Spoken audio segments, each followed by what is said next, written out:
my opponent actually checks, and I opt to put out a little feeler bet of 2,400 just to see where I am. And he puts in an interesting raise of 6,000, so he's just 3 times my raise.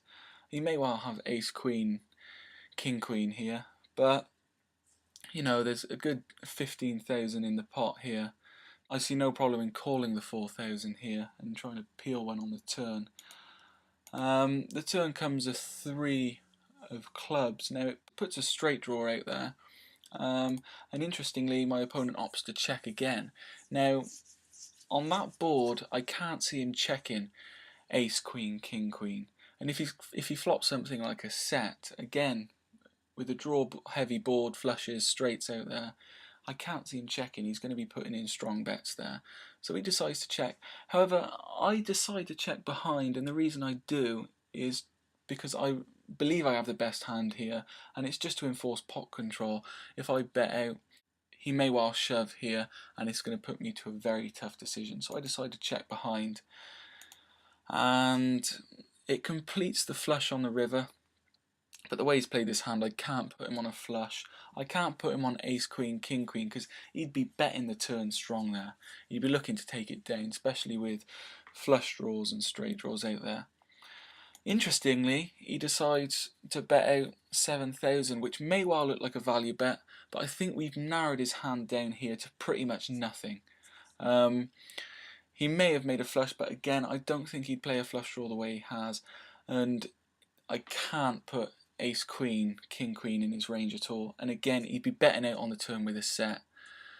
So I opt to call here thinking I have the best hand, and he actually shows pocket twos, so we do have the best hand, and we pick up a great pot there of over 30k to take us to well over 60.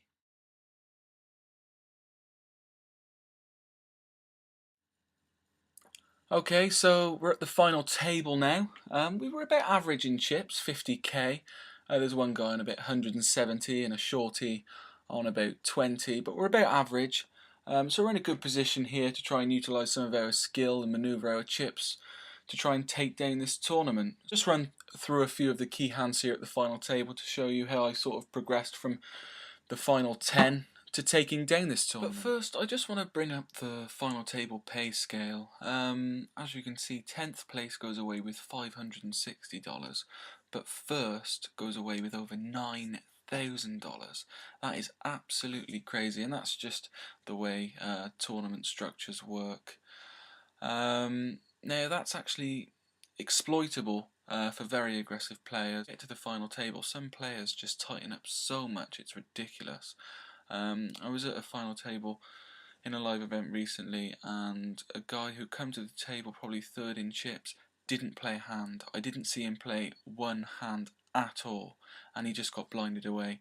Just basically because people want to stay around for the pay jumps. I mean, the jump, for example, from 9th to say 6th is over $1,000, and that's obviously a lot of money.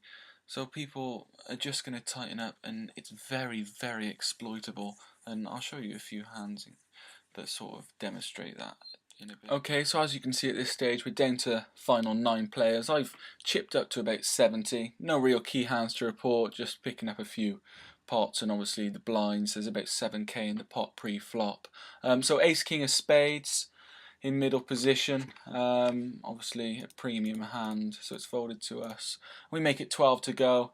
A caller, the chip leader, obviously makes the call, and this is an ideal option for a squeeze play here from Villia, and he pushes his 40k. Obviously an insta call for me, but I want to obviously isolate the pot, so I decide to shove and push out die. And it works, and it's a standard race really. We're up against queens, so any ace, any king. The flop's not great for us, but luckily a king runs out on the turn, and we pick up that pot, and we're playing about 120k now.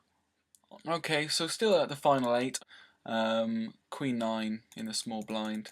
It's folded around to me, and I've been raising quite a lot, so I decided to slow things up here and just limp and play a flop. We're both fairly chipped up here, so interesting to see if I could outplay him on the flop. Not a bad flop for me. Backdoor flush draw, gut shot straight with 1 over. I decide to check and he bets out. Now I think this is a great spot to float one here, and I'm up to call. I've got a feeling he's pretty much betting with air there, so I'm looking to pick up this pot later in the hand. A blank. Now I actually check here because I'm looking to check raise, but he checks behind, which makes me think a little bit. A blank on the river, but his check on the turn just pretty much tells me that this pot's mine, so I bet the pot, and that was enough to take down the hand. A nice little pickup there of 50k. Pick up pocket kings, fairly standard, all-in move there, with about playing 5 big blinds, 6 big blinds, and I obviously reshove over the top. It's folded around, and I don't know what he's doing there. He actually flops a pair and a flush draw, but luckily I dodge and take down the pot. So up to 180k. Here pocket nines, raise him up 3 times, the big blind, and it's just folded round. Jack 10 of diamonds. Now this hand's interesting. Someone decides to shove. Now I'm chip leader at the table, so I decide to call. You may say that's a bad call, but when you get to the final table like this, you know, people are shoving with anything. The blinds are so high there, they're just getting all in with anything, as you saw there with the 8-6 of spades. So we're not too bad a dog here. Obviously we spike a jack, so I'm running good at the moment here, and I take down that pot as well. So king 9 suited in a big blind, button folds and small blind limps.